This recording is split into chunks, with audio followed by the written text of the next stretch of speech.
அன்பிற்கினியவர்கள், இனிய வணக்கம்.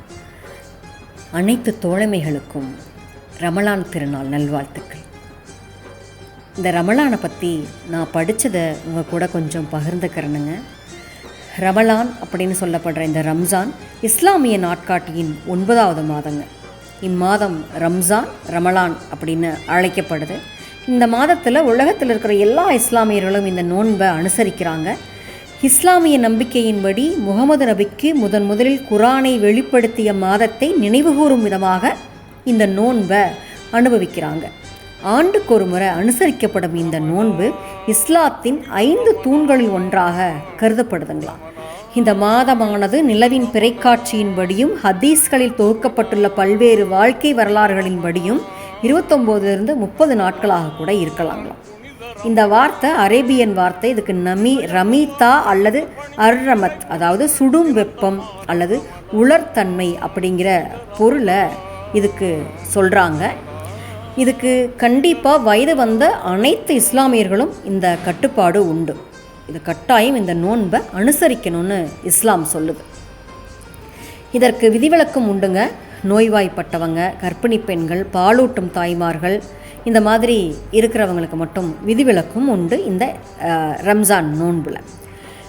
இது சூரிய உதயத்துக்கு முன்னாடி சாப்பிட்றாங்க. அதே மாதிரி சூரியன் மறைஞ்சதுக்கு அப்புறம் தான் மறுபடியும் சாப்பிடுவாங்க. இதுக்கு இடையில் அவங்க உமிழ்நீரை கூட அவங்க விழுங்கிறது இல்லைங்க. இது ரொம்ப ரொம்ப புனிதமாக இதை செய்கிறாங்க.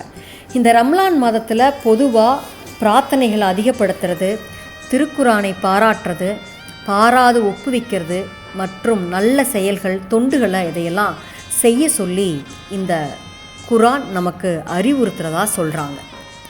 நோன்பு காலத்தில் கடைப்பிடிக்கிற இந்த தன்னடக்கம், வெகுளாமை, நாவடக்கம், உணவு கட்டுப்பாடு, இது எல்லாமே நல்ல விளைவுகளை ஏற்படுத்துதுங்களாம். ரமலான் நோன்பின் பலன்கள் குறித்து திருக்குரானின் 2ஆம் அத்தியாயம் 183ஆம் வசனத்தில் என்ன சொல்லியிருக்குதுன்னா, இறை நம்பிக்கை கொண்டோர்களே, உங்களுக்கு முன் இருந்தவர்கள் மீது நோன்பு கடமையாக்கப்பட்டது போல் உங்கள் மீதும் நோன்பு கடமையாக்கப்பட்டுள்ளது. அதன் மூலம் நீங்கள் தூய்மையுடையோர் ஆகலாம் என்பதே அந்த வசனம்.